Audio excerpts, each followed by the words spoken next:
That's very clear. My defense.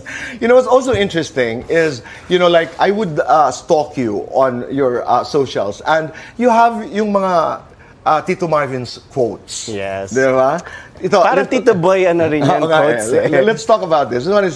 This one is interesting. Sipag, tiyaga, diskarte. That's a formula I know para matutunan at gumaling sa gusto mong gawin. Walang swerte na hindi pinagpapaguran. Akala mo lang meron, pero wala. Where is this coming from? Yung sipag, tiyaga, diskarte, dati nung nag-struggling yun ang laging sipagan natin, tiyagaan natin. Tapos nung na-realize nga natin na kailangan lagyan ng diskarte yung sipag at tiyaga para marating mo yung mga ambisyon mo. At ito yung after struggling stage ito na yung meron ka ng ambisyon at pangarap. Kailangan mo ng diskartihan, kailangan mo ng malaman yung mga advantages at yung mga resources around you, opportunities na pwede mong i-take advantage. So, you'd be able to advance more in life. But was there a time, Marvin, na it was so bleak, it was so bad, na parang, yoko na? Meron din? Yes. Pag dumadating yung mga pagkakataon na yon, saan ka pumupunta? Saan ka humuhugot ng ambisyon muli? Purpose sa buhay. Yung tapos pamilya, mga anak, masarap mag-set ng example sa trabaho mo at sa ginagawa mo at kung paano ka mamuhay kesa ituro mo yung pangangaral mo sa mga anak mo through words. Okay. Mas magandang makita yung example mo na kahit na kinukwento ko sa kanila pag nahihirapan ako, pag nagsastruggle ako, pag minsan nawawalan ako ng drive. Okay. Kinukwento ko sa kanila lahat yan. Hindi ko lang pinapakita sa kanila yung magandang nangyayari sa akin.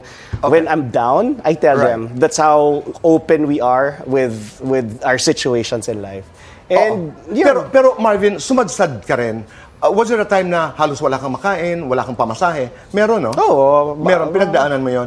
And you want Santiago and Sebastian to appreciate these stories. And they know that story. And that's very good. Okay. Meron ka ring pinost, nakita ko to yung maling na literato, maling pag-ibig, na may caption na sinabi ng wag yan ang piliin. Ayan, iyak ka ng iyak ngayon. Ano yun?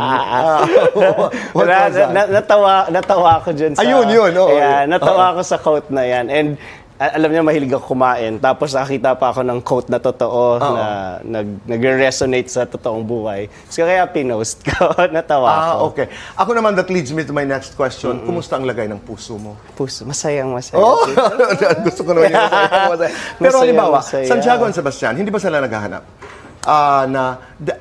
Because, you know, this is a new generation. Dad, are you still going to get married or you're going to stay single for us? No, actually, yung sinabi ko na open kami sa isa't isa, ito, nagkakwentuhan kami about it. Everything. So, alam nila kung kailan ako maligayang, kailan ako malungkot. So 1 to 10 ngayon, gaano ka kaligaya? Nagkakawisan ako sa mata ng mga Tito Boy.